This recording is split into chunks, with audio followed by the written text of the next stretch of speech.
simply write their preferences on ballots, or do they raise their hands? What's the procedure there, Paul? It's a ballot. This is just like the caucuses that were earlier today here in Clark County. Those caucuses were at 9 this morning.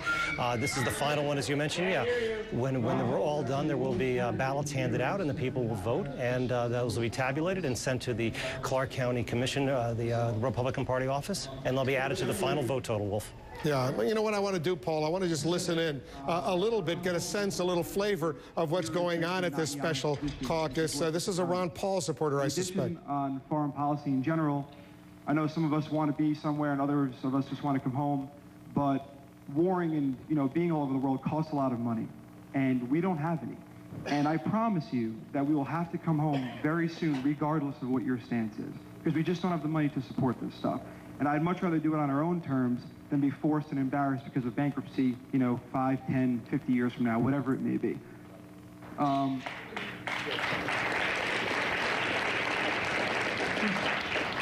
little bit about sound economics. I don't really have any analogy for you guys, but it's really laughable that we, just continue to spend all this money year after year when we don't have any. And everyone thinks that it's different than an individual because we're a government, we can raise it, but eventually this is all going to catch up with us. And government spending itself is a tax. It doesn't matter what any candidate tells you his minimum tax rate or his maximum tax rate is going to be. 30 seconds. As the government spends money, you are being taxed, whether it's through direct taxes or through inflation, which crushes the lower classes.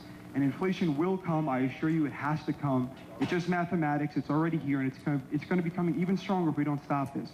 Lastly, real quick on the Gingrich thing, yes, those 4 years, the 4 years he was a speaker, the budget was balanced, and yet $1 trillion were added to the debt. That sounds like pretty typical Washington accounting. Time's up, sir. And it's not a possibility.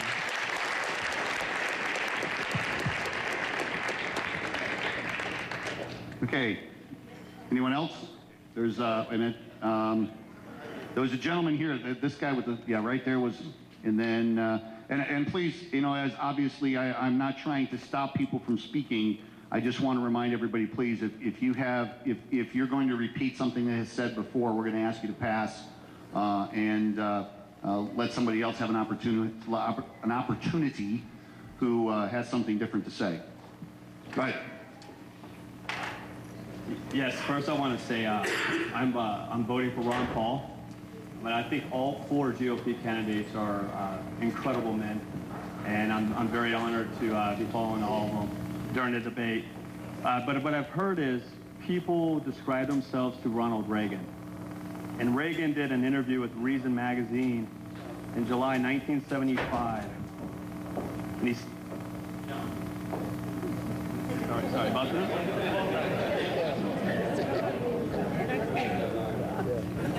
He said that the heart of conservatism is libertarianism. He was following after Barry Goldwater. And what I would like to see is us get to a limited government, sound dollar, strong free markets, and free trade. Thank you. Okay, is there anybody who has something to add that was not said before? Okay, these 2 gentlemen had their hands up first, and then we'll come to you, sir.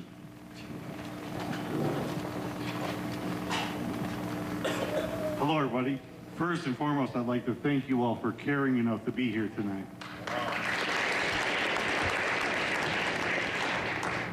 I work as a poker dealer and floorman, and I would like to let you all know that for those of you that do work for tips, Ron Paul considers tips to be a gift and not income subject to taxation.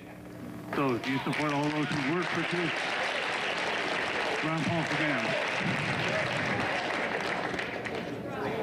Also, to stand with the American people, Ron Paul's going to accept a salary of $39,660 a year. He's one of us, not one of them. Thank you, everybody.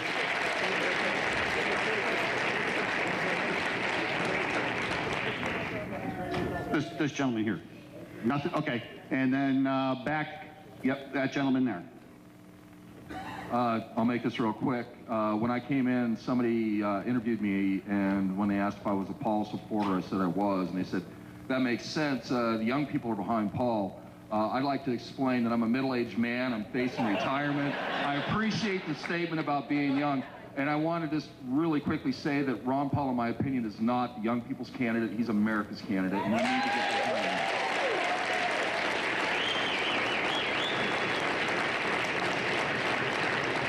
Okay, is there anybody else who has something different to add? Yes, ma'am. Nathan, this lady up there. I would like to speak on behalf of Dr. Ron Paul in that I believe he is the only candidate that would be good for the whole world, and not just Europeans, not just south of the border, not just anyone, but because he believes in peace, but he puts the action to his words if he's given the chance. He understands the history of this country. He more reflects the ideals of this country. Never mind that in this country there was slavery, there were wars that shouldn't have been started, that whether he really loves Israel in his heart, or Jewish people, or other people, or Muslims, it doesn't really matter. In America, we can believe what we believe, but we need to leave each other alone and stay out of each other's bedrooms, stay out of each other's countries, and telling other people in the world what to do. We need to have peace, we need to trade freely, and we need to have sound money. Another reason he came to Washington was because Nixon de-anchored the dollar from gold. And he understands what really causes the booms and busts and what is stealing our old folks' money in their fixed savings accounts. He is the only one that understands the economics. And I'm sorry, Newt is not a great historian. He's a revisionist.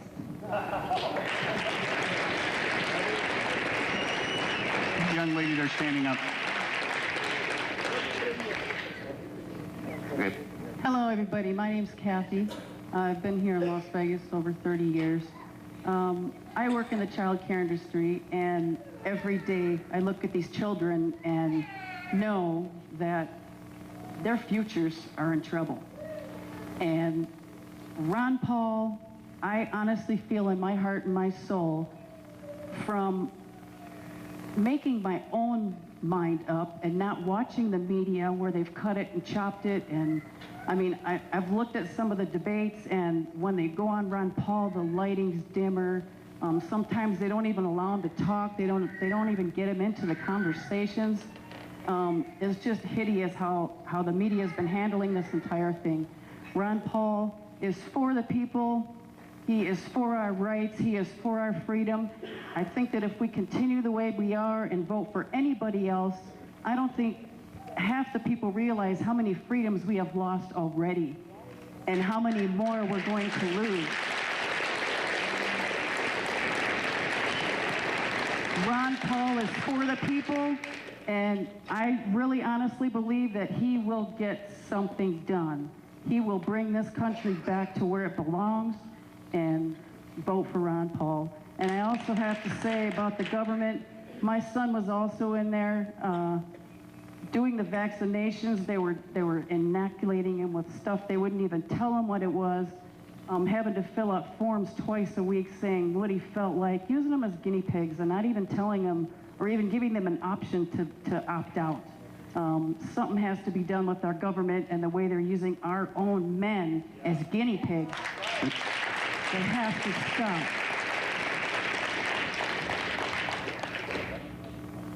Gentleman back and Nathan down here. And then in the back over there. I think we all know where Ron Paul stands on the fiscal policy, on foreign policy, on the federal government. What I would like to say is that when I think of the United States, I don't think of George Bush. I don't think of Barack Obama. When I ask my friends overseas, what do they think of when I say United States? That's what they say, Barack Obama, George Bush. When I think of the United States, I think of Idaho, I think of Florida, I think of Arizona, and I think if you want a man who's a proponent for states' rights, and if you think Nevada should be ruled by Nevadans, that's Ron Paul. I don't think that somebody in Washington, D.C. should be telling people from Arizona if their laws are right or wrong. I don't think that lawyers from New York should be telling somebody in another state what they should be voting for. I think if you want Nevada to make its own laws and stand by them and not have the federal government bring it down, I think that's Ron Paul.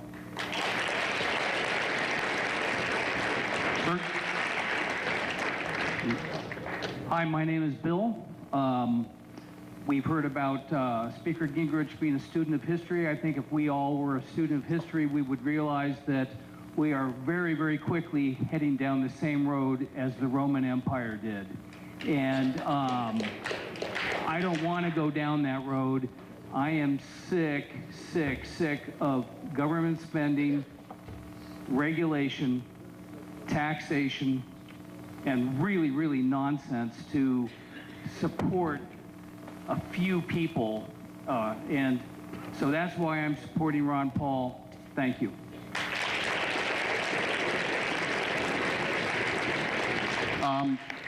The lady back up here, Nathan. Okay, somebody get her microphone. She's been waiting a bit, and then him. And again, I want to emphasize, if you have something that is basically said before, please pass. Hi, my name is Adva Klein. I want to say, first of all, the Republican Party is the party of the Republic. It's the party of the people, and it's for the people, and it's the party that supports the Constitution 1,000%, unlike the people we have right now in government that need to get out of government. And that's first and foremost. If we could vote for people that would serve in different positions in government, I think that would be great. If we could pick the jobs that they would fill in the cabinet, I would vote for Ron Paul today to do our budget for us and get us out of this financial mess that we're in. But I don't think that Ron Paul is the guy to lead the whole country. He's the guy to lead us out of financial mess. He's not the guy to lead us out of the whole mess. This gentleman here, please, nope, you need to speak from where you're at, please. Okay. I thank you for allowing me to address you today. I want to bring up a couple brief points that I'm surprised have not yet already been addressed. First of all, I want to say that, Ron Paul is truly the #1 friend of Israel and true Israeli independence. And, the proof is in the pudding. In the early 1980s, when Israel decided to bomb the Iraqi nuclear facilities, you may remember that, the United States Congress voted to condemn that action, almost unanimously. There was one lone no vote, and that was Dr. Ron Paul. And not only did Dr. Paul vote against it, he stood on the floor of the House at that time. He stood on the floor, and he told the Congress that what they were doing was a shame, that what they were doing, condemning to violate that action of Israeli independence and Israeli sovereignty was a shame, and that they should be ashamed of themselves for following a UN condemnation. Ron Paul is the #1 consistent vote against the UN and the ever-increasing role that international bodies are taking in our sovereignty as well as Israeli sovereignty. And I also want to address one point which I'm very surprised has not been given on the floor here tonight. That is, Ron Paul is the only candidate with a plan. It's a plan to cut $1 trillion from the federal budget the first year. It would balance the budget by the third year, and it would fix our fiscal mess. The plan does all that without cutting a penny from seniors or a penny from veterans or a penny from legitimate national defense of this country, not a nation building, not acting as the world's policeman, not spending over $800 million a day in Afghanistan to defend the border between Afghanistan and Pakistan while we let our border stay as porous as Swiss cheese. Ron Paul is truly a man of integrity and consistency and honesty. He has a record unparalleled in government in perhaps a century. And that record, a record which he can fully embrace the entire election cycle, unlike any of these other candidates. We're going to break away from this special